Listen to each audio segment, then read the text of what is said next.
نحمده ونصلي على رسوله الكريم اما بعد فاعوذ بالله من الشيطان الرجيم بسم الله الرحمن الرحيم رب اشرح لي صدري ويسر لي امري واحلل عقدة من لساني يفقهوا قولي. ایک دفعہ درود شریف پڑھ لیجیے.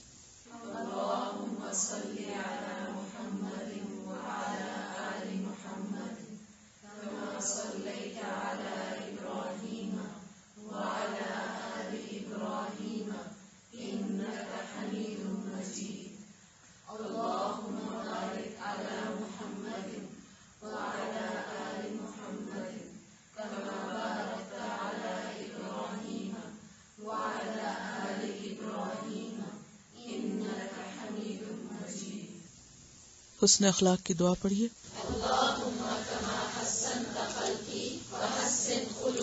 دوسری دعا بھی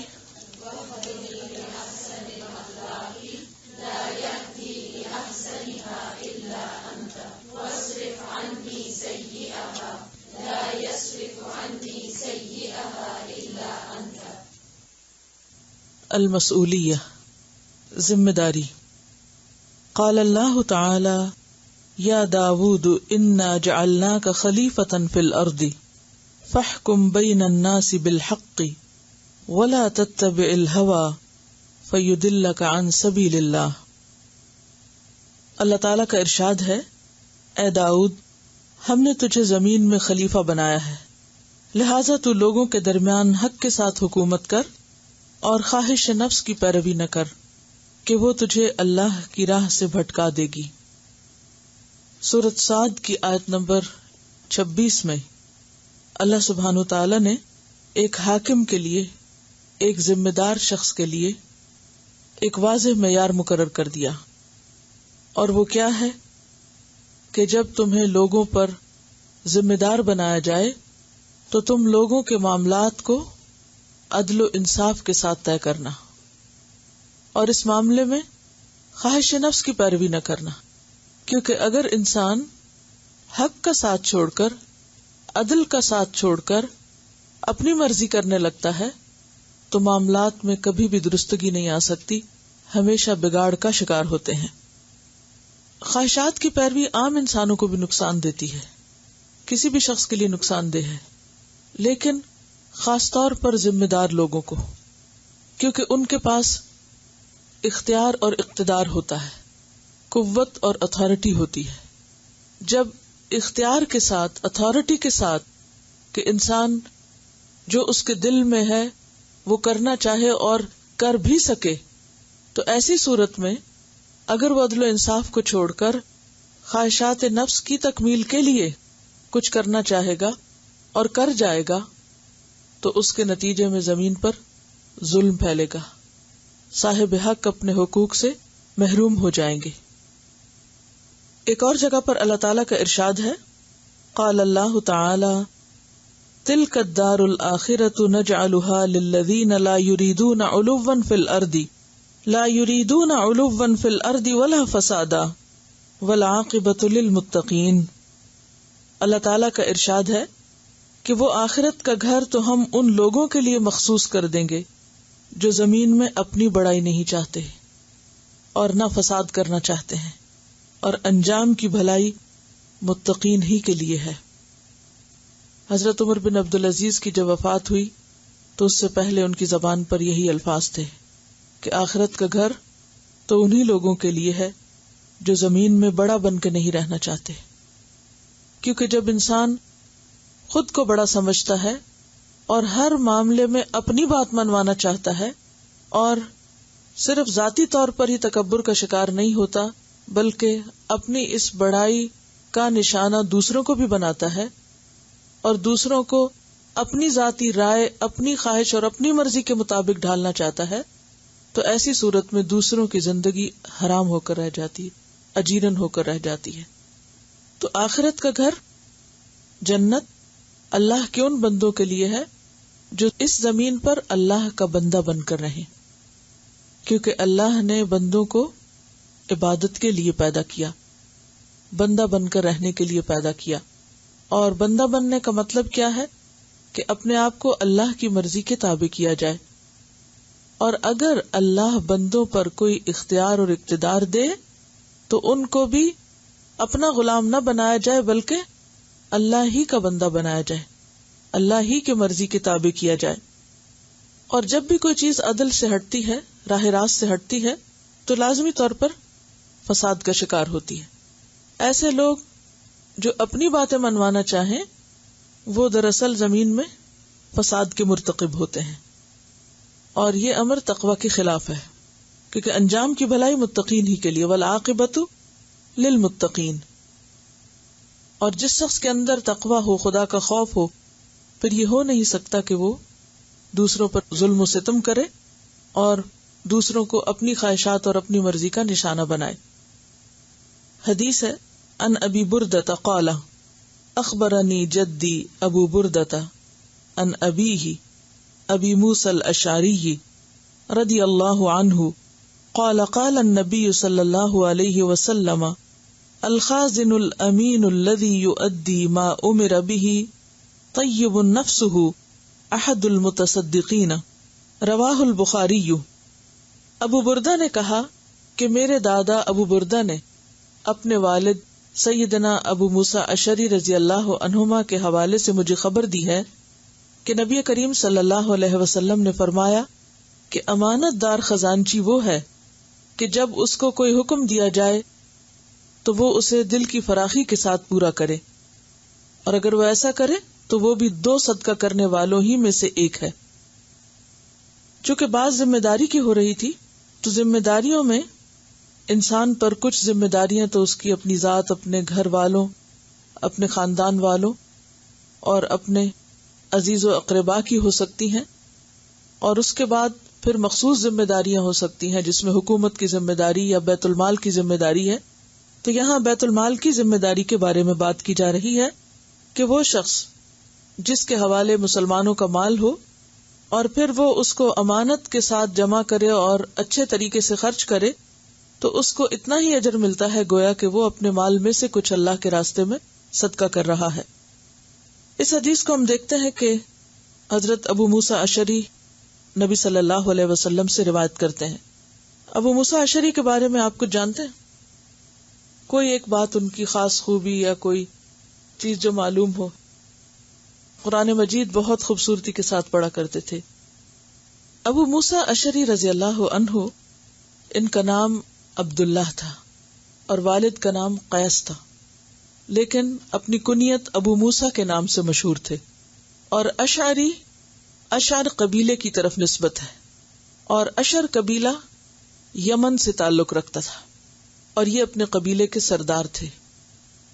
ابو موسیٰ اشعری اہل مکہ میں سے نہیں تھے، لیکن حیرت کی بات یہ ہے کہ یہ اس وقت جب کہ مکہ والے نبی صلی اللہ علیہ وسلم کی بات ماننے سے انکار کر رہے تھے، یہ یمن سے مکہ آئے اور یہاں آ کر آپ صلی اللہ علیہ وسلم سے متاثر ہوئے اور مسلمان ہو گئے۔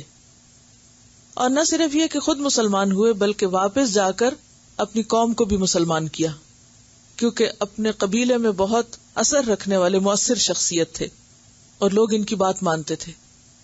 پھر ایک وقت ایسا آیا کہ اپنی قوم کے 50 لوگوں کو کشتی پہ سوار کر کے سمندر کے راستے مدینہ لا رہے تھے، کیونکہ ہجرت ہو چکی تھی اس وقت۔ لیکن ہوا یہ کہ وہ کشتی ہوا کے رخ کی وجہ سے حجاز پہنچنے کی بجائے حبشہ تک پہنچ گئی، اور وہاں پر یہ سب لوگ اترے اور ان کی ملاقات حضرت جعفر طیار اور ان مسلمانوں سے ہوئی جو ہجرت کر کے حبشہ جا چکے تھے۔ بہرحال ان سے ملاقات کے بعد ان لوگوں کے ساتھ پھر فتح خیبر کے بعد مدینہ ہجرت کیے، یعنی براہ راست مدینہ پہنچنے کی بجائے پہلے حبشہ گئے اور پھر وہاں سے حبشہ کے مہاجرین کے ساتھ مدینہ پہنچے۔ اور یہ کون سا وقت تھا؟ یہ کب کی بات ہے؟ فتح خیبر کے بعد، کیونکہ آپ صلی اللہ علیہ وسلم کو خیبر میں فتح ہوئی تھی اور ساتھ ہی حضرت جعفر کے آنے کی خبر ملی تھی، تو آپ صلی اللہ علیہ وسلم بہت زیادہ خوش تھے اور فرما رہے تھے کہ مجھے نہیں معلوم کہ میں کس بات پر زیادہ خوش ہوں، جعفر کے آنے پر یا فتح خیبر پر۔ بہرحال یہ وفد مدینہ پہنچا اور اس طرح ان لوگوں نے آپ صلی اللہ علیہ وسلم سے ملاقات کی. حضرت ابو موسیٰ اشعری کی والدہ بھی اپنے بیٹے یعنی ابو موسیٰ کے کہنے پر ہی مسلمان ہوئی تھی. یہ لوگ جب مدینہ پہنچے تو آپ صلی اللہ علیہ وسلم نے خیبر سے جو مال غنیمت حاصل کیا تھا اس مال میں سے ان کا بھی حصہ مقرر کیا. اس کے بعد فتح مکہ اور غزوہ حنین کے موقع پر بھی یہ آپ صلی اللہ علیہ وسلم کے ساتھ تھے. یعنی اب یہ مدینہ والوں میں سے ہو گئے اور وہاں سے یہ آپ کے ساتھ مختلف جنگوں پر ساتھ جاتے رہے. غزوہ تبوک سے واپسی پر آپ صلی اللہ علیہ وسلم نے ان کو یمن کے ایک علاقے معارب کا گورنر بنا کر بھیجا. یہ وہی وقت تھا کہ جب آپ نے حضرت معاذ بن جبل کو بھی یمن کا گورنر بنایا تھا. تو یمن کے دو حصے تھے، ایک یمن اقصی اور ایک یمن ادنا، یعنی ایک قریب کا علاقہ اور ایک دور کا علاقہ. تو موسیٰ اشعری رضی اللہ تعالی عنہ کو آپ نے یمن ادنا کا عامل مقرر کیا اور یمن اقصی پر معاذ بن جبل کو. اور ان دونوں صحابیوں کی آپس میں بھی بہت اچھی دوستی تھی. ان دونوں کو اکٹھے بھیجا گیا. جب آپ جا رہے تھے تو نبی صلی اللہ علیہ وسلم نے ان کو ایک خاص نصیحت فرمائی اور وہ نصیحت تھی تتاوعا ویسرا ولا تعسرا بشرا ولا تنفرا. اور اس کا معنی کیا تھا؟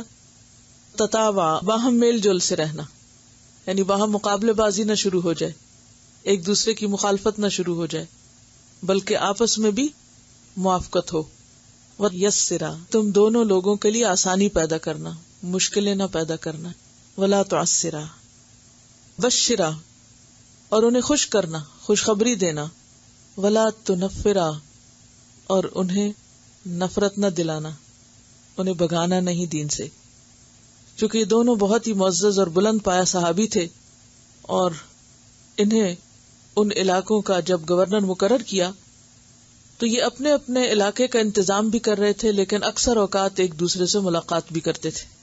تو اسی طرح کی ایک ملاقات کا ذکر تاریخ کی کتابوں میں ملتا ہے کہ ایک مرتبہ جب حضرت معاذ بن جبل ان سے ملاقات کے لیے آئے تو انہوں نے ابو موسیٰ سے پوچھا کہ آپ قرآن کس طرح پڑھتے ہیں، کس وقت پڑھتے ہیں. چونکہ یہ بھی حاکم ہے وہ بھی حاکم ہے، لیکن فکر آپ دیکھیے، موضوع گفتگو دیکھیے کہ یہ بتائیے کہ آپ کس وقت قرآن پڑھتے. یہ سوال انہوں نے کیوں کیا ہوگا؟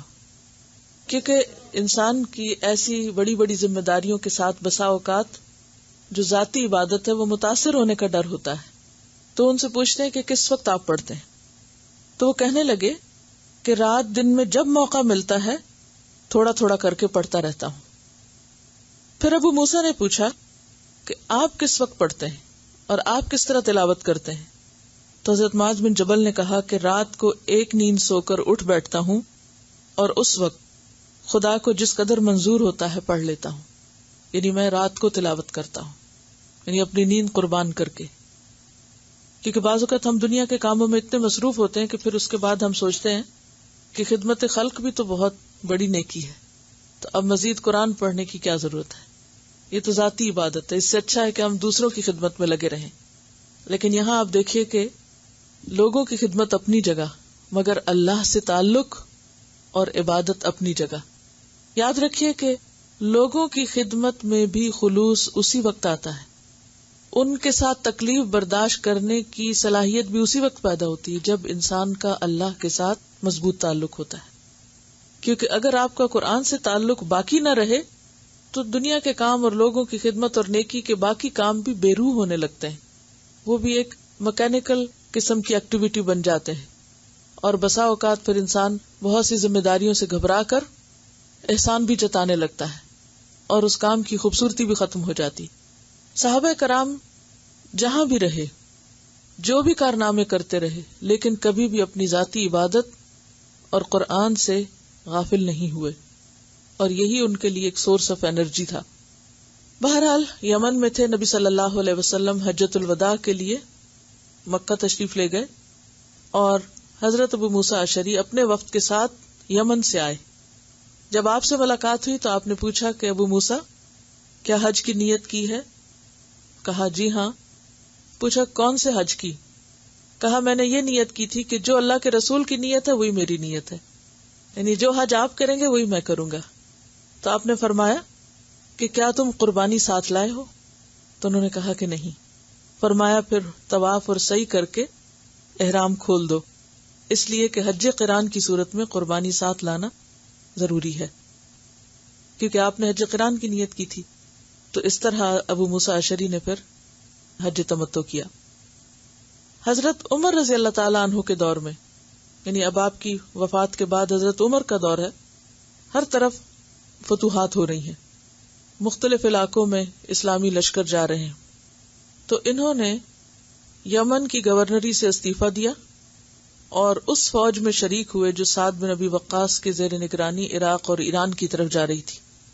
اس لشکر کے ایک سپاہی بن گئے اور ان کے ساتھ بہت سی مہمات میں شریک رہے، اور پھر نصیبین کا علاقہ آپ کی زیر قیادت فتح ہوا.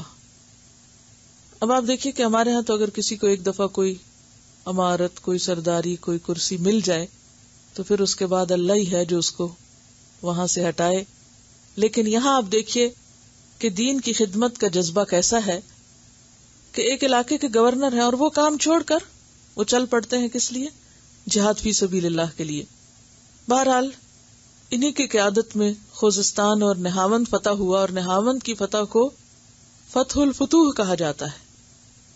پھر انہیں حضرت عمر کی طرف سے بصرہ کا والی مقرر کیا گیا، اور بصرہ میں انہوں نے بہترین انتظام کیا. پہلی مرتبہ اینٹ اور گارے کے گھر انہی کے دور میں بنے، اور صرف یہ گورنر نہیں تھے وہاں کے، بلکہ معلم بھی تھے، لوگوں کو قرآن سکھاتے تھے. اور انہوں نے اپنے 300 حفاظ کی لسٹ حضرت عمر کو بھیجی تھی. انہوں نے اپنے علاقے میں 300 لوگوں کے قرآن حفظ کا بندوبست کیا.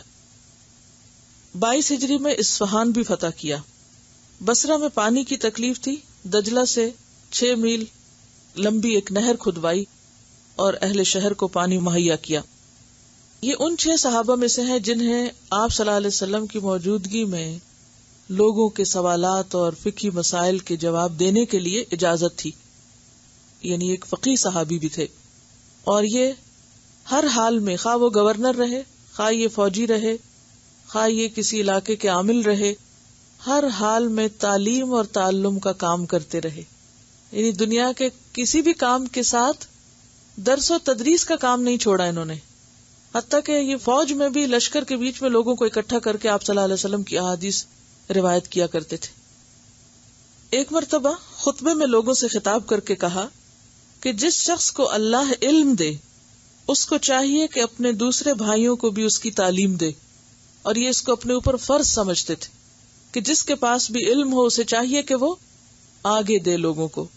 اور اسی کے ساتھ ساتھ یہ بھی کہا کہ جس بات کے بارے میں علم نہ ہو اس کے بارے میں ہرگز ایک لفظ بھی اپنی زبان سے نہ نکالے، یعنی بغیر علم کے نہ بولے. اگر معلوم ہے تو بتائے، اور اگر نہیں معلوم تو من گھڑت باتیں نہیں کرے. ایک اور مرتبہ کہا شرک کے بارے میں کہ شرک سے بچو، کیونکہ یہ چیونٹی کی چال سے بھی زیادہ غیر محسوس ہوتا ہے، یعنی پتہ ہی نہیں چلتا اور انسان کے اندر سرایت کر جاتا ہے. ان کی خاص خوبی یہ تھی کہ قرآن مجید کو بہت خوبصورتی سے پڑھا کرتے تھے، بہت خوش الہانی سے پڑھا کرتے تھے. اور اس کے بارے میں آپ صلی اللہ علیہ وسلم نے ان کے بارے میں فرمایا لقد اوتیت مزمارا من مزامیر آل داؤد، کہ ان کو آل داؤد کی خوش الہانی کا ایک بڑا حصہ ملا ہے. یعنی حضرت داؤد علیہ السلام کی آواز بہت خوبصورت تھی اور وہ بہترین طریقے سے زبور پڑھا کرتے تھے کہ سارے پہاڑ اور پرندے بھی اس میں شریک ہو جاتے. حضرت ابو موسیٰ اشعری کی آواز بھی نہایت خوبصورت تھی، اور بعض روایات میں بھی آتا ہے کہ آپ صلی اللہ علیہ وسلم ایک موقع پر ان کے گھر کے قریب سے گزر رہے تھے اور ان کی آواز اندر سے آ رہی تھی، تو آپ رک گئے اور دیر تک سنتے رہے جو بھی حضرت ابو موسیٰ تلاوت کر رہے تھے. بعد میں جب حضرت ابو موسیٰ کو پتہ چلا تو انہوں نے کہا کہ آپ نے مجھے بتایا کیوں نہیں، میں آپ کو اور زیادہ خوبصورت طریقے سے سناتا، یعنی میں اور بھی اچھی طرح پڑھتا اگر مجھے یہ پتا ہوتا کہ آپ سننا چاہ رہے ہیں. بہرحال یعنی یہ ایک گورنر اور ایک جرنیل ہونے کے علاوہ بہترین معلم قرآن ہونے کے اعتبار سے بھی بہت معروف ہیں. حضرت ابو موسیٰ اشعری نے ایک مرتبہ حضرت انس بن مالک کو حضرت عمر کے پاس بھیجا، کسی کام سے بھیجا ہوگا. انہوں نے پوچھا کہ ابو موسیٰ کا کیا حال ہے؟ کہا کہ لوگوں کو قرآن پڑھاتے ہیں. یعنی اگرچہ ہمیشہ قرآن کے ساتھ ساتھ اور کام بھی کیے انہوں نے، لیکن ان کی خاص پہچان کیا تھی؟ یہ نہیں کہ یہ گورنر تھے یا جرنیل تھے. کیا تھی؟ قرآن پڑھاتے ہیں. اس کو وہ اپنے لیے زیادہ اعزاز کی بات سمجھتے. آج اگر کسی کے پاس یہ دونوں کام ہوں تو وہ اپنے آپ کو کس کام سے پہچانا جانا زیادہ پسند کرے گا؟ وہ اپنے نام کے ساتھ معلم لگائے گا یا گورنر جنرل لگائے گا؟ اس لیے کہ ہماری ترجیح دنیا ہو گئی ہے نا. ہماری پرائرٹی اور ہمارے لیے عزت کا مقام دنیاوی عہدے ہو گئے. لیکن صحابہ کرام اور ہم میں فرق یہی ہے کہ ان کے نزدیک آخرت زیادہ اہم تھی اور ان کے لیے معلم ہونا زیادہ عزت کی بات تھی بنسبت اس کے کہ وہ کسی فوج کے جرنیل ہوں. بہرحال یہاں پر آپ دیکھیے کہ حضرت عمر جب یہ سنتے ہیں کہ وہ قرآن پڑھا رہے ہیں اور قرآن پڑھاتے ہیں تو کہنے لگے وہ ایک بلند مرتبہ آدمی ہے، مگر یہ بات ان کے سامنے نہ کہنا جا کے کہ عمر آپ کے بارے میں یہ کہہ رہے ہیں. قرآن کے علاوہ احادیث کی روایت میں بھی ان کا ایک بڑا حصہ ہے، اور کوفہ میں ان کا مستقل درس کا حلقہ ہوتا تھا. یعنی ریگولر بیسس پر حدیث نریٹ کیا کرتے تھے، اور ان کی مرویات کی تعداد 360 ہے، جس میں سے 50 متفق علیہ روایتیں ہیں. وہ کون سی ہوتی ہیں؟ جو بخاری اور مسلم دونوں نے نریٹ کی ہیں. اور اسی طرح ان کے شاگردوں کی تعداد بھی بے شمار ہے. بہت نرم دل تھے، اکثر خود بھی روتے اور دوسروں کو بھی رلاتے. ایک مرتبہ خطبے میں کہا کہ لوگوں رویا کرو، ورنہ رونی صورت ہی بنا لیا کرو. اگر رونا نہ آئے تو رلانے کی خود کو کوشش کیا کرو. اور پھر یہ بات روایت کی، کیونکہ دوزخی اس قدر روئیں گے کہ آنسو خشک ہو جائیں گے، پھر خون کے آنسو روئیں گے. آنسو کی فراوانی کا یہ حال ہوگا کہ اگر اس میں کشتیاں چلائی جائیں تو بہہ نکلیں. اب دیکھیے کہ جہنم میں جانے والوں کو اس قدر حسرت اور غم اور دکھ اور تکلیف ہوگی، کیونکہ انسان روتا کب ہے؟ جب کوئی درد ہوتی. روتا کب ہے؟ جب کوئی دکھ ہوتا ہے. روتا کب ہے؟ جب کوئی بے عزتی ہوتی. تو جہنم میں بے عزتی بھی ہے، دکھ بھی ہے، غم بھی ہے، تکلیف بھی ہے. تو پھر صرف عام رونا تو نہیں ہوگا. یہاں تک آتا کہ وہ رونے کی وجہ سے چہرے چھل جائیں گے. یعنی ان آنسوؤں کے قطرے اس قدر بہیں گے کہ باقاعدہ ان کے نشان بن جائیں گے. تعلیم اور تدریس کے علاوہ نفل روزے بھی رکھا کرتے تھے، قربانی کیا کرتے تھے، اور قربانی اپنے ہاتھ سے کرتے. اور چونکہ قربانی خود کرنا زیادہ افضل ہے بنسبت اس کے کہ کسی سے کروا لی جائے، تو ان کے بارے میں آتا ہے کہ یہ اپنی بیٹیوں تک کو بھی تاکید کرتے کہ وہ اپنی قربانی اپنے ہاتھ سے کریں. یعنی سنت کے معاملے میں اس قدر شیدائی تھے کسی بھی سنت کی پیروی کرنے کے. مختلف صوبوں کے رئیس رہے، حاکم رہے، لیکن کبھی بھی سادگی میں کمی نہیں آئی. کسی بھی طرح کی امارت ان کو ملی، لیکن کبھی بھی اس کی وجہ سے ان کے اندر دنیا داری نہیں آئی. حکومت ملنے اور اس سے پہلے کے حالات میں کوئی فرق نہیں ہوتا تھا. جیسے پہلے رہتے تھے ویسے ہی بعد میں رہتے تھے. آپ صلی اللہ علیہ وسلم نے دعا کی ان کے سامنے، یا اللہ عبداللہ بن قیس کی خطائیں بخش دے اور قیامت کے دن جنت میں اس کو باعزت داخل کر. یہ خاص دعا ہے جو ان کے لیے آپ صلی اللہ علیہ وسلم نے کی. بہرحال یہ حدیث بھی انہی سے روایت ہے کہ جو امانت دار خزانچی ہے وہ اگر خوشی سے اپنا کام کرتا ہے، اپنی ذمہ داری پوری کرتا ہے، تو اس ذمہ داری کو پورا کرنے کا اجر اور ثواب اس کو ایسا ہی ہے گویا اپنی جیب سے مال خرچ کر رہا ہے. کیا سیکھا حضرت ابو موسیٰ اشعری کے حالات سے؟ سادگی کو نہیں چھوڑا، علم کو ترجیح دی، قرآن سے مسلسل تعلق رکھا. یعنی حکومت کی مشغولیات اور مصروفیات میں پڑھ کر بھی اپنی عبادت سے غافل نہیں ہوئے. عہدہ چھوڑ کر، گورنری چھوڑ کر ایک عام سپاہی کی حیثیت سے لشکر میں شریک ہوئے، لیکن چونکہ صلاحیت تھی تو پھر آگے قائد بنا دیے گئے، اور پھر ان کی زیر نگرانی اللہ تعالیٰ نے کئی علاقے فتح کروائے. اب یہ جو ان کا اعزاز ہے کہ نصیبین اور نہاون اور خوزستان اور اصفہان، یہ سارے علاقے ان کے ہاتھوں فتح ہوئے. اب اگر یہ کہتے کہ جی میں تو جو کر رہا ہوں وہی ٹھیک ہے، اور مجھے اللہ کے رسول نے اپوائنٹ کیا یہاں پر کیونکہ آپ نے گورنر بنا کے بھیجا تھا ان کو، اور یہ میرے اپنے لوگ ہیں کیونکہ ان کا اپنا ہی علاقہ تھا، اپنے وطن میں واپس بھیجے گئے تھے، تو یہ جو سعادتیں حاصل ہوئی یہ تو نہ ہوتی. بعض اوقات ہم کسی ایک کام کے پیچھے لگ جاتے ہیں اور اسی کو سب کچھ سمجھ لیتے ہیں اور اس چیز کو چھوڑ کر کسی اور چیز کو قبول نہیں کرتے. تبدیلی عام طور پر ایک مشکل کام ہوتا ہے اور ہم سمجھتے ہیں کہ اگر یہ چیز ہاتھ سے چلی گئی تو معلوم نہیں کیا ہو جائے گا اور ہم کتنا بڑا نقصان کر بیٹھیں گے. کیا اگر حضرت ابو موسیٰ اشعری یہ کہتے کہ مجھے چونکہ آپ صلی اللہ علیہ وسلم نے اپوائنٹ کیا اور مجھے یہ ذمہ داری دی گئی ہے، لہٰذا میرے لیے یہی جگہ سب سے زیادہ مناسب ہے اور میں یہاں امن امان سے اپنا حکومت بھی کر رہا ہوں، لوگوں کو پڑھا بھی رہا ہوں اور اپنا قرآن بھی پڑھتا ہوں اور سب اچھی زندگی بسر کر رہی، بس کافی ہے؟ نہیں، ان کی نظر بہت بلند تھی، بہت آگے تک دیکھتے تھے، اور جو آگے تک دیکھتا ہے وہ رسک بھی لیتا ہے، اور جو رسک لیتا ہے وہی اڑ سکتا ہے، اور جو اڑتا ہے وہی بلندی پہ جا سکتا ہے. اور ان کی یہ اڑان دنیا کے لیے نہیں تھی، آخرت کے لیے تھی.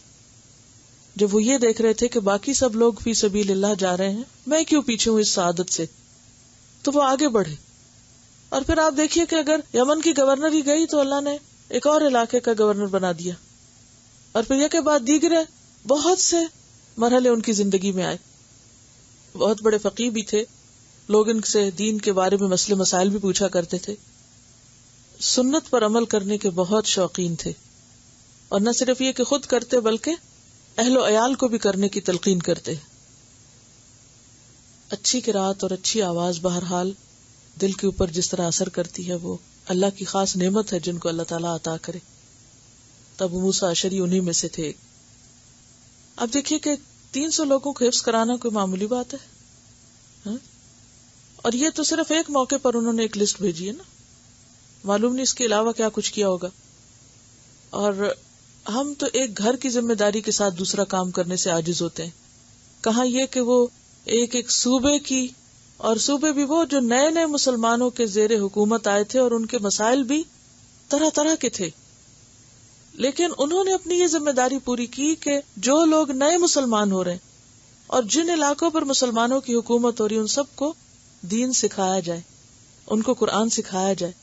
اور یہی وجہ ہے کہ جو علاقے صحابہ کرام کے ہاتھوں سے فتح ہوئے ان سب علاقوں کی زبان آج بھی عربی ہے، خواہ وہ مصر ہو اور خواہ وہ عراق کا علاقہ ہو یا شام اور فلسطین کا علاقہ ہو. ان علاقوں میں زیادہ تر جو لوگ ہیں وہ ابھی تک اسی زبان اور اسی طریقے پر قائم رہے، خواہ اس میں اخلاقی طور پر جو بھی فرق آیا، لیکن آغاز کہاں سے ہوا تھا؟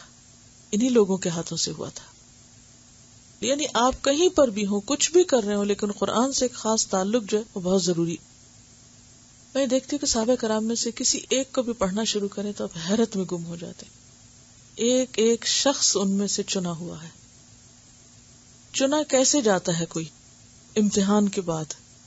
جیسے ایک ممتحن ہوتا ہے نا، پیپر بناتا ہے نا جب، تو پیپر کا ایک حصہ ایسا ہوتا ہے جو یہ چیز ذہن میں رکھ کے بنائی جاتی ہے کہ اس کو سب کر سکتے ہیں آسان. پھر اس کا ایک حصہ ہوتا ہے کہ جس کو کچھ لوگ کر سکتے ہیں اور کچھ نہیں کر سکتے، اور ایک حصہ مشکل بھی ہوتا ہے اس میں جو صرف وہ کر سکتے ہیں جو واقعی حقیقی محنت کرنے والے ہوں. اسی طرح اللہ تعالیٰ کچھ چیزیں ایسی رکھتا ہے بندوں میں کہ جو ساری کر لیتے. کچھ کام زندگی میں ایسے ہوتے ہیں نا جو سب کو ہی آتے ہوتے ہیں یا نہیں، وہ سارے کر رہے ہوتے ہیں. کچھ ایسے ہوتے ہیں کہ جو چند لوگ کرتے ہیں اور چند نہیں کرتے. مثلا اپنی ذاتی ضروریات ہم سب پوری کرتے ہیں، کھانا پینا سونا نہانا دھونا پکانا یہ سب کر رہے ہوتے ہیں. پھر کچھ کام ایسے ہوتے ہیں کہ جو سب نہیں کرتے، مثلا ذاتی عبادت ہے، اپنا نماز روزہ قرآن اور دین سے ایک تعلق، کچھ کرتے کچھ نہیں کرتے. پھر تیسرے درجے پر کہ اپنے ساتھ اوروں کو بھی آگے سکھانا، دوسروں کو بھی ساتھ لے کے چلنا، یہ صرف وہ کر سکتے ہیں کہ جو واقعی پھر مشقتیں برداشت کرنا جانے، جو اپنے آپ کو مشکل میں ڈالیں اور پھر قربانی کی سطح پر جئیں. جب یہ تیسرے درجے کا کام کرنا ہوتا ہے تو اس کے لیے لازماً جو پہلا درجہ ہے اپنی ذات کا اسی میں قربانی کرنی پڑتی ہے، وہاں سے وقت لینا پڑتا ہے، کیونکہ آپ عبادت پر تو کمپرومائز نہیں کر سکتے. یہ کیسے ہو سکتا ہے کہ اپنی نمازیں جو ہیں وہ جلدی جلدی پڑھ لیں کہ مجھے اب دین کا کوئی کام کرنا ہے. یہ تو نہیں ہو سکتا کہ آپ اپنے فرائض میں سے غفلت کر کے آپ دوسروں کو تبلیغ کرنے چل پڑیں. تو وہ کہاں سے آپ کمی کریں گے؟ اپنی نیند میں سے کمی کریں گے، اپنی پسندیدہ چیزوں کو چھوڑیں گے، اپنی خواہشات کو چھوڑیں گے. اور وہ جو ایک آئیڈیل لائف گزارنے کے چکر میں ہوتے ہیں نا کہ دنیاوی اعتبار سے بہت ہی قابل رشک زندگی ہو ہماری، وہاں کمی کرنی پڑتی. اور وہ ہم صحابہ کرام کی زندگی میں دیکھتے ہیں کہ انہوں نے اپنی ذاتی زندگیوں میں قربانی کی. یہاں ہم بیسک کوالٹی جو دیکھتے ہیں وہ سادگی ہے کہ ان کی امارت کے بعد بھی اور اس سے پہلے بھی کوئی کمی نہیں آئی ان کی سادگی میں. بلکہ ایک موقع پر جب یہ گورنر تھے تو حضرت ابو ذر کے پاس آئے اور ان سے گلے لگنے لگے، کہنے لگے میرے بھائی. حضرت ابو ذر پیچھے ہو گئے، کہنے لگے تم میرے بھائی نہیں ہو. کہا کیوں؟ میں تمہارا بھائی کیوں نہیں؟ کہا کہ اب تم نے دنیا اکٹھی کر لی ہوگی. کہا کہ نہ میں نے، یعنی کہ وہ جو بھی دنیا اکٹھی کرنے میں چیزیں آتی ہیں، نہ میں نے ایسا کیا، نہ ایسا کیا، نہ ایسا کیا. کہا اچھا واقعی تم نے یہ سب کچھ نہیں کیا؟ تو ہاں اب تم میرے بھائی ہو. کیونکہ ان کے ذہن میں یہ گمان پیدا ہو گیا کہ اب تو یہ بہت بڑے عہدے پر ہیں اور انہوں نے دنیا سمیٹنی شروع کر دی ہوگی. انہوں نے کہا کہ نہیں، میں نے کچھ نہیں سمیٹا. تو بات یہ ہے کہ یہ کام کیوں کر پاتے تھے؟ یہ اس لیے کہ ان کی جو ذاتی زندگی ہے اس کے اندر سادگی تھی. ہمارے وقت کا ایک بڑا حصہ کیوں چلا جاتا ہے بیکار چیزوں کو اٹھانے اور رکھنے میں جو ہم نے اپنے اوپر بوجھ پالے. مثلا اگر ہم اپنے گھروں کا ہی جائزہ لیں، کتنی بے شمار چیزیں ایسی ہوں گی جن کو ہم کبھی بھی یوز نہیں کرتے ہوں گے، لیکن ان کی صفائی ہمیں ہر 8ویں دن ضرور کرنی پڑتی ہوگی، یا کبھی 6 مہینے میں، کبھی سال میں. کیا یہ ہمارا وقت نہیں لیتی؟ وہ چیزیں جو ہمارے کسی بھی کام کی نہیں، کیوں اپنے سر پہ بوجھ بنا کے رکھا ہوا؟ کیوں نہیں ہم ان سے چھٹکارا حاصل کرتے؟ آخر قبر میں لے جائیں گے، ہم کہاں لے کے جانا ہے ہمیں؟ لیکن ہمارا دل ہی نہیں مانتا. یہ ہماری یہ یادگار ہے، یہ وہ یادگار ہے، یہ فلاں ہے، یہ فلاں ہے. اور اس میں آپ دیکھیں کہ یہ صرف صحابہ کرام نے، آج کے دور میں بھی جو لوگ کام کرنے والے وہ اپنے ذہن کو، وہ اپنے گھر کو اور وہ اپنے مال و متاع کو چھانٹ پٹک کے رکھتے ہیں، ڈی جنکنگ کرتے رہتے ہیں. یہ کیوں ہر روز گراج سیل لگتی؟ کیوں لگتی؟ سب گراج سیل اس لیے نہیں لگاتے کہ انہوں نے کچھ اور خریدنا ہوتا. ٹھیک ہے، کچھ ایسے بھی ہوں گے کہ جو نئی چیزوں کے شوق میں پرانی نکال دیتے ہوں گے، لیکن بہت سے ایسے بھی ہیں کہ جو صرف اپنے آپ کو ہلکا کرنے کے لیے، اپنے اوپر سے بوجھ ہٹانے کے لیے.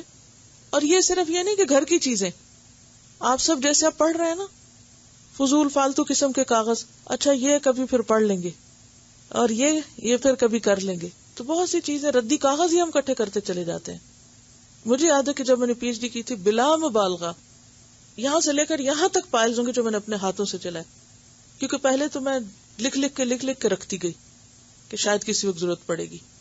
پھر جب میں نے سب کام ختم کر لیا، تھیسس سبمٹ کرا، گھر آ کے سب کو آگ لگائی. اور اس سے مجھے بس صرف افسوس ہے کہ میرے والد کے خط، ڈاکٹر حمید اللہ کے خط، وہ غلطی سے بیچ میں جل گئے. ڈاکٹر حمید اللہ کا نام آپ نے سنا، انہوں نے پرسنلی مجھے خط لکھے تھے. میں کچھ چیزیں ان سے پوچھنا تھی اپنے تھیسس کے سلسلے میں، اور میرے والد سے جو میں خط و کتابت کرتی رہتی تھی. لیکن یہ ہے کہ سب سے چھٹکارا، ایک تو وجہ یہ تھی کہ اب اس کی ضرورت نہیں ہے، دوسری وجہ یہ بھی تھی کہ مجھے موو کرنا تھا وہاں سے. جب انسان ایک جگہ سے دوسری جگہ موو کرتا ہے نا، تو پھر بہت سا سامان اٹھا کے ساتھ نہیں چل سکتا. صحابہ کرام کی زندگی میں آپ دیکھتے ہیں مسلسل موومنٹ ہے. کوئی آپ کو نہیں ملے گا کہ جو مدینہ میں رہا اور پھر وہ مدینہ میں ہی رہتا رہا. اب آپ دیکھیے کہ یہ مسلمان ہوئے، یمن گئے، یمن سے وہ کشتی حبشہ لے گئی، وہاں سے مدینہ آئے، مدینہ سے پھر یمن گئے، یمن سے پھر اٹھ کے بصرہ چلے گئے، پھر اس کے بعد معلوم نہیں کن کن علاقوں کو فتح کیا، پھر وہاں سے واپس مدینہ آ گئے. یعنی مسلسل ایک ہسل بسل ہے. اور اسی طرح جتنے بھی آپ کو دین کی خدمت کرنے والے لوگ ملیں گے، خود حضرت ابراہیم علیہ السلام کی زندگی آپ دیکھیں، یہ آج کے 4000 سال پہلے کہاں کہاں تک ٹریول کر رہے ہیں، اور اس میں اللہ تعالیٰ نے ان کو کہاں کہاں تک جانے کا حکم دیا. اور وہ سفر 40 راتوں پر مشتمل صرف ون وے جرنیز تھی. یہ کہتی ہیں کہ گراج سیل کے بارے میں غلط فہمی دور کر دوں کہ ان میں سے بہت سے لوگ گراج سیل کر کے پیسے چیریٹی میں دیتے ہیں. وہ سب کچھ جو ہم نے اکٹھا کیا ہوا اگر صحابہ کرام نے نہیں کیا تھا تو ان کی زندگی گزری یا نہیں؟ اور ہم سے زیادہ آئیڈیل زندگی تھی جو نسلوں کے لیے اپنے آثار چھوڑ گئے.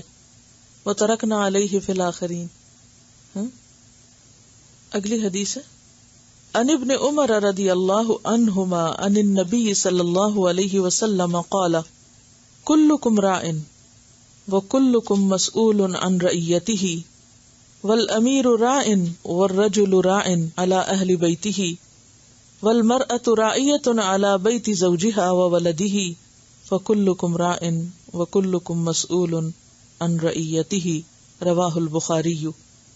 سیدنا ابن عمر رضی اللہ عنہ سے روایت ہے کہ نبی کریم صلی اللہ علیہ وسلم نے فرمایا تم میں سے ہر ایک نگران ہے اور اس سے اس کے ماتحتوں سے متعلق سوال ہوگا، پس امیر نگران ہے اور آدمی اپنے گھر والوں پر نگران ہے اور عورت اپنے شوہر کے گھر اور بچوں پر نگران ہے، اور تم میں سے ہر ایک نگران ہے اور اس سے اس کی رعیت کے بارے میں سوال کیا جائے گا۔ لفظی ترجمہ دیکھ لیتے ہیں۔ کلکم ہر ایک تم میں سے راعن نگران ہے، وکلکم اور ہر ایک تم میں سے مسئول پوچھا جانے والا ہے، مفعول کے وزن پر مسئول، ان رعیت ہی اس کی رعایا کے بارے میں، اس کے ماتحت لوگوں کے بارے میں، والامیر اور امیر راعن نگران ہے، ذمہ دار ہے، والامیر راعن اور امیر بھی نگران ہے، والرجل اور آدمی راعن نگران ہے، علی اہل بیتہ اپنے گھر والوں پر، یعنی باپ یا شوہر، جتنے بھی گھر میں افراد ہیں ان سب کا نگران ہے، والمرأۃ اور عورت راعیۃ وہ بھی نگران ہے، علی بیت زوجہا اپنے شوہر کے گھر پر، یعنی گھر میں جو کچھ ساز و سامان ہر چیز ہے، وولدہ اور اپنی اولاد پر بھی نگران ہے، فکلکم راعن تو ہر ایک تم میں سے نگران ہے، وکلکم مسئول اور ہر ایک تم میں سے پوچھا جانے والا ہے، یعنی قیامت کے دن سب سے اس کے زیر نگرانی چیزوں کے بارے میں سوال کیا جائے گا جو بھی اس کی ملکیت میں۔ پیچھے ہم نے امانت کا باب پڑھا۔ امانت کہتے ہیں اس چیز کو جو ہماری ملکیت نہ ہو اور ہمیں وقتی طور پر دی جائے، اور ذمہ داری کہتے ہیں اس چیز پر نگرانی کرنا جو ہماری ملکیت میں دی گئی ہو، یعنی جس کے ہم مالک ہوں۔ تو ایک اعتبار سے آپ دیکھیے کہ وہ تمام چیزیں جن کے ہم مالک ہیں، مثلا گھر، اب گھر اگر ہمارے نام ذاتی طور پر نہ بھی ہو، شوہر کے نام ہو تو بھی کیا کہا، بیوی شوہر کے گھر کی نگران ہے۔ پھر اسی طرح بچے جو ہماری طرف منسوب ہوتے ہیں ان کے ہم نگران ہیں۔ اسی طرح خادم کے بارے میں بھی کہا گیا، ایک اور حدیث میں اسی سے ملتی جلتی حدیث ہے کہ جو خادم ہے وہ بھی نگران ہے، وہ بھی ذمہ دار ہے، حالانکہ اس کی اپنی کوئی سہ نہیں ہوتی، تو اس کی نگرانی کس چیز پر؟ جو کام اس کے سپرد کیے گئے، جو ڈیوٹیز اس کو دی گئی۔ تو ہر وہ چیز جس کی ذمہ داری ہمیں دے دی جائے، خواہ وہ کوئی گھر ہو، پریمیسز ہو، کوئی چیز ہو، ذمہ داری ہو، ڈیوٹی ہو، جس کے ہم رسپانسبل بنا دیے جائیں، جو ہماری ملکیت میں دی جائے، تو ہر وہ شخص جو مالک ہے وہ مسئول بھی ہے۔ ہر مالک مسئول ہے۔ مالک کا کیا معنی؟ جو اون کرتا ہے اس کو۔ مثلاً آپ کسی جاب کو اون کرتے ہیں، یا آپ کسی کمپنی کو اون کرتے ہیں، یا آپ کسی ڈیوٹی کو اون کرتے ہیں، یا رسپانسبلٹی جو بھی لیتے ہیں، ان سب چیزوں کے بارے میں پھر پوچھ بھی ہوگی کہ آپ نے اس کا حق کتنا ادا کیا اور ان کی خیر خواہی کتنی کی۔ اس سلسلے میں ایک اور حدیث یاد رکھیے، نبی صلی اللہ علیہ وسلم نے فرمایا، اور یہ بہقی کی روایت ہے، ان اللہ یحب من احدکم اذا عمل عملا ان یتقنہ، ان اللہ بے شک اللہ تعالی، یحب پسند کرتا ہے، من احدکم تم میں سے کسی ایک سے، یا تم میں سے ہر ایک سے، اذا عمل عملا کہ جب وہ کوئی کام کرے، ان یتقنہ کہ وہ اس کو بہت اچھی طرح کرے۔ یعنی اللہ تعالیٰ کو کیا پسند ہے کہ انسان جو کام بھی کرے اس کو نہایت احسن طریقے سے کرے۔ عملاً نکرہ ہے، یعنی کوئی بھی کام جو بھی اس کو کرنے کے لیے دیا گیا ہو۔ مثلاً کون کون سے کام ہو سکتے ہیں؟ جو کسی کے بھی کرنے کے حصے میں آتے ہیں، مثلاً بحیثیت طالب علم سیکھنے کا کام، بحیثیت استاد سکھانے کا کام، اور صفائی کا کام، بچوں کی پرورش اور تربیت کا کام، اور بحیثیت ایک شہری کے جو ہماری ذمہ داریاں عائد ہوتی ہیں ہم پر. اور بیسیکلی تو پیرنٹس کی ذمہ داری ہے کہ اولاد کو دیکھیں، لیکن اگر پیرنٹس بیمار ہوں یا بوڑھے ہوں تو پھر بچوں کی ذمہ داری ہو جاتی ہے کہ وہ ان کو دیکھیں. یعنی اگر کسی کے بوڑھے پیرنٹس یا بیمار پیرنٹس اس کے حصے میں آئے ہیں کہ وہ ان کو لک آفٹر کرے، تو ان کی ساری ضروریات کا خیال کرنا بھی پھر ذمہ داری ہو جاتی ہے، جبکہ اور کوئی اس ذمہ داری کو پورا کرنے والا نہ ہو. اسی طرح انسان کوئی بھی پیشہ جو اختیار کرے، مثلاً اگر ڈاکٹر ہے تو اپنے پیشے میں آنےسٹ ہو، جو اس کی ذمہ داری بنتی ہے علاج کے اعتبار سے اس کو ادا کرنے والا ہو. اسی طرح اگر کوئی تاجر ہے یا کوئی معلم ہے یا کوئی کاریگر ہے، کوئی بھی ہے، تو جس کے پاس جو بھی کوئی کام ہو، کیونکہ اللہ سبحانہ و تعالیٰ نے جس طرح رزق تقسیم کیے ہیں اسی طرح صلاحیتیں بھی تقسیم کی ہیں، اسی طرح ڈیوٹیز بھی تقسیم کی ہیں. مثلاً ایک تو میجر تقسیم اللہ نے کی مرد اور عورت کی. تمام انسانوں میں سے ان کو دو طرح سے بنایا، جوڑے میں مرد اور عورت کے اعتبار سے. کچھ ذمہ داریاں اللہ نے مردوں پہ ڈالی اور کچھ ذمہ داریاں اللہ نے عورت پہ ڈالی. اب عورت سے یہ نہیں پوچھا جائے گا کہ اس نے مرد کی ذمہ داریاں کیوں نہیں نبھائی. جو ڈیوٹیز، جو ذمہ داریاں شوہر کی ہیں وہ شوہر کی ہیں. مثلا اگر ایک عورت جاب نہیں کرتی، اللہ تعالیٰ کیا اس کی کوئی پوچھ نہیں ہوگی کہ اس نے جاب کیوں نہیں کی، یہ کام کیوں نہیں کیا. لیکن اگر اس نے اپنی بنیادی ذمہ داری نہیں نبھائی جو کہ اس کے گھر کی ذمہ داری ہے، تو اللہ کے ہاں اس کی پوچھ ہوگی. پھر اسی طرح اگر ایک مرد اپنی بنیادی ذمہ داری پوری نہیں کرتا تو اس کی پوچھ ہوگی کہ اس کے ذمہ ہے کہ اپنے گھر والوں کا خیال رکھے، ان کو کما کر لا کر دے، یا اور باقی جو اس کے اوپر ذمہ داریاں عائد ہوتی ہیں ان کو پروٹیکٹ کرنے کی، لک آفٹر کرنے کی، ان کی ضروریات پوری کرنے کی. ہاں یہ الگ بات ہے کہ ایکسیپشنل کیسز ہر جگہ پر ہوتے ہیں. نبی صلی اللہ علیہ وسلم اپنے گھر والوں کا ہاتھ بٹایا کرتے تھے. اور جو کسی بھی شخص کی بنیادی ذمہ داری نہ ہو اور پھر وہ ادا کر رہا ہو تو وہ اس کی طرف سے کیا ہوتا ہے؟ احسان ہوتا ہے. مثلا مرد اگر گھر والوں کے ساتھ گھر کے کاموں میں ہاتھ بٹاتا ہے تو وہ کیا ہے؟ دراصل احسان ہے. اسی طرح اگر عورت مرد کی کچھ ذمہ داری بانٹتی ہے اور گھر کے باہر کے کام کرتی ہے تو وہ کیا ہے؟ عورت کے اوپر احسان ہے. ٹھیک ہے، لیکن احسان سے پہلے کس کی پوچھ ہے؟ بنیادی ذمہ داری کی. یعنی اگر کوئی احسان نہیں کر سکتا یا کرنے کی پوزیشن میں نہیں ہے تو اس پر اس کی پوچھ نہیں ہوگی کہ تم نے احسان کیوں نہیں کیا. لیکن اگر اس نے اپنا فرض نہیں پورا کیا یا اس میں کوتاہی کی تو اس پر اس کی پوچھ ہوگی. ذمہ داریاں کئی طرح کی ہوتی ہیں. ایک دینی ذمہ داری ہوتی ہے، ایک اخلاقی ذمہ داری ہوتی ہے، ایک قانونی ذمہ داری ہوتی ہے. مثلا ٹریفک کے قانون کی پابندی کرنا کیا ہے؟ ایک قانونی ذمہ داری ہے آپ کی. اور اگر آپ اس کی مخالفت کرتے ہیں، چاہے کوئی بھی نہیں دیکھ رہا آپ کو، تو کیا ہوگا؟ پوچھ ہوگی. اور جو بھی کوئی آپ کی جاب ہے، جہاں بھی آپ کام کرتے ہیں، جس کے لیے آپ پیڈ ہیں، جو کام آپ کی ذمہ داری پہ رکھ دیا گیا ہے، جو کام آپ کو دے دیا گیا اور آپ نے اس کو ایکسپٹ کر لیا، وہ سب آپ کی ذمہ داری ہو گیا. اس کو پورا کرنا، بر وقت پورا کرنا، اور جیسے اسے کرنا چاہیے ویسے ہی کر کے لانا. اب دیکھیں کہ بہت سے کام آگے کیوں نہیں بڑھتے، اس کی کیا وجہ ہوتی؟ لوگ اپنی ذمہ داریاں پوری نہیں کرتے، بے وجہ کی بوجھ اپنے اوپر لے لیتے ہیں اور پھر لے کے بھول جاتے ہیں، اور اس کے بعد بہت سے لوگوں کو ہلاکت میں ڈال دیتے ہیں. اگر آپ کوئی کام خود نہیں کر سکے اور وہ کام آپ نے کسی اور کو دیا تو وہ بھی آپ کی ذمہ داری کہ پھر اس سے کروا کر آپ اپنا عہد پورا کریں. تو ذمہ داری کی ادائیگی میں جو اہم ترین چیز ہے وہ کیا ہے کہ کام کو احسن طریقے پر کیا جائے، اور اگر اس کا معاوضہ مقرر ہے تو جس چیز پر معاوضہ لے رہا ہے انسان، اس معاوضے کے مطابق کام کر دیا جائے. زیادہ کرے گا تو احسان ہے، لیکن کم کرے گا تو حق تلفی ہے.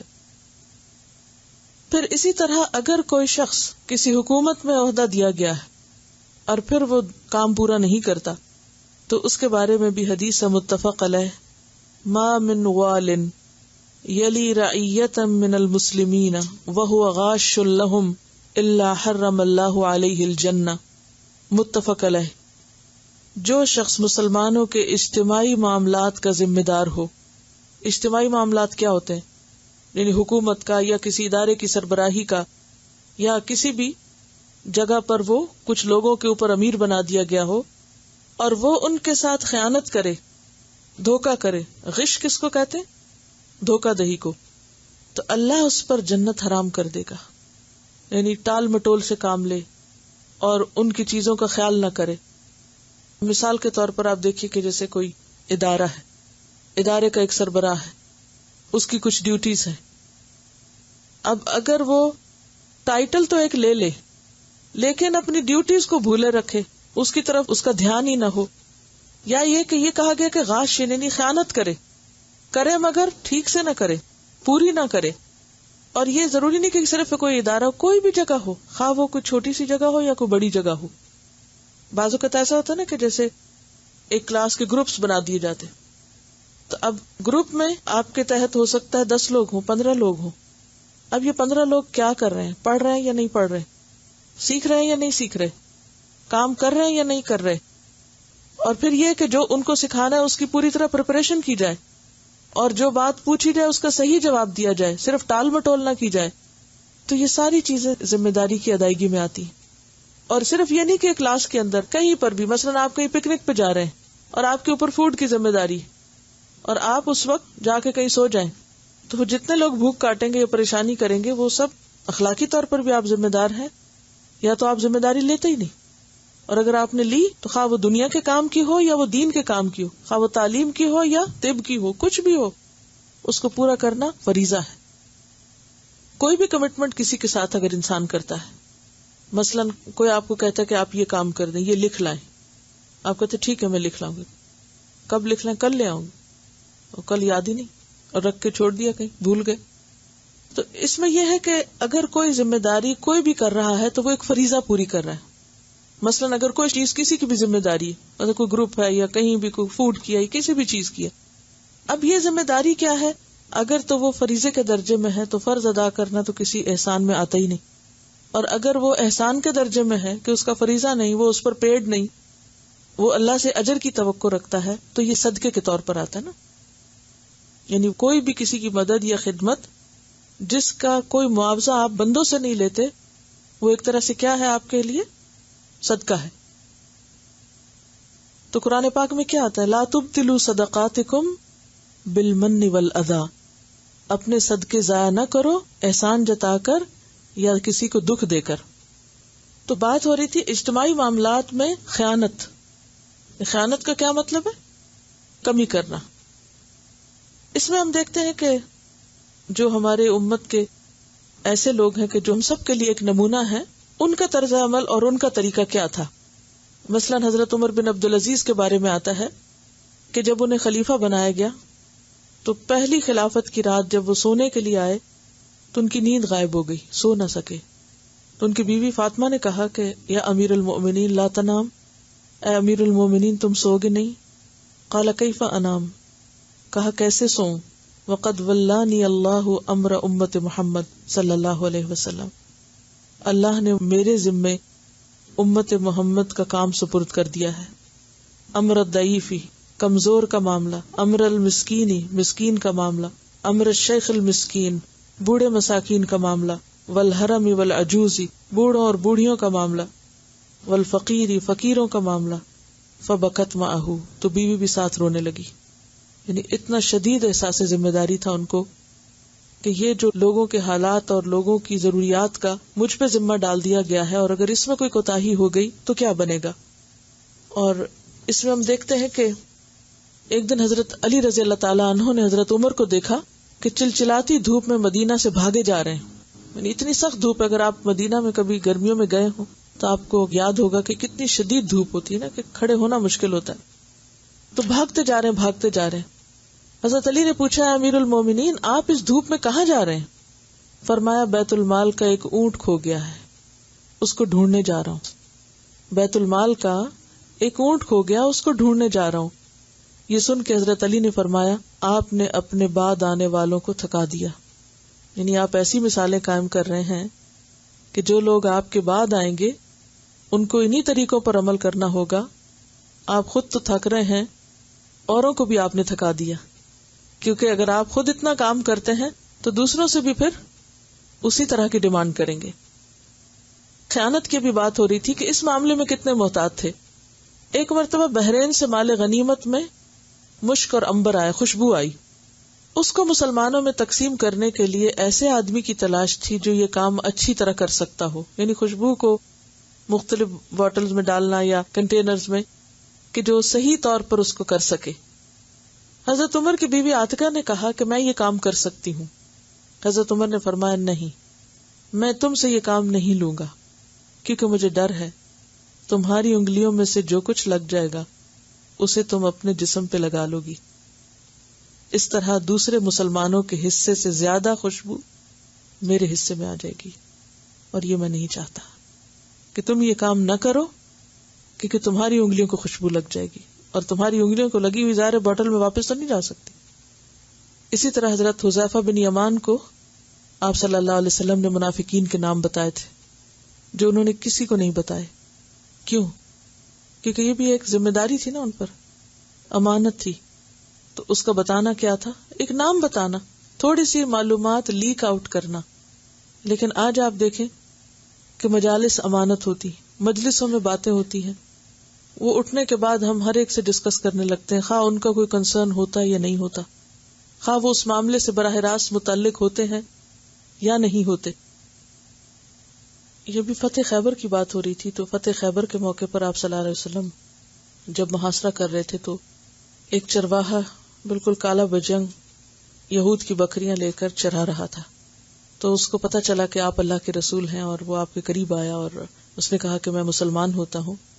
تو آپ نے اس سے کہا کہ تم جاؤ اور پہلے ان بکریوں کو لوٹاؤ اور اس کے بعد تم آ کر اسلام قبول کرنا. بہرحال وہ گیا اور اس نے امانت لوٹائی اور آ کر مسلمان ہوا. اور اس کے بعد پوچھا کہ حکم دیجئے کہ مجھے کیا کرنا ہے، کیونکہ آپ اس وقت وہ محاصرہ کر رہے تھے تو وہ ساتھ ہی شریک ہو گیا اور اسی جنگ میں وہ شہید ہو گیا، یعنی اسی محاصرے کے دوران وہ شہید ہو گیا. تو بات یہ ہے کہ اس نے کوئی نماز نہیں پڑھی، کوئی اور عبادت کے کام نہیں کیے، لیکن سب سے پہلی چیز جو اسے سکھائی گئی اور کی وہ یہ تھی کہ امانت لوٹاؤ. جو ذمہ داری تمہارے سپرد ہے ان بکریوں کی حفاظت، وہ ان کے مالکوں تک پہنچاؤ.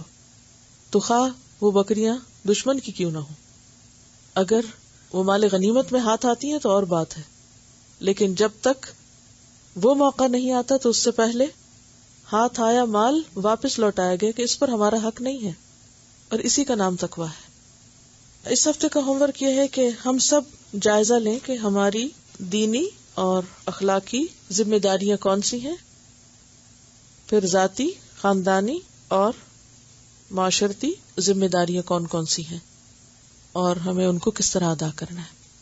یعنی اپنی ذات کی ذمہ داریاں ہمارے اوپر کیا ہیں، اور ہمارے خاندان کی کیا ہیں، اور ہمارے معاشرے کی جس میں نیبرز اور باقی سب آ جاتے ہیں وہ ذمہ داریاں کیا ہیں.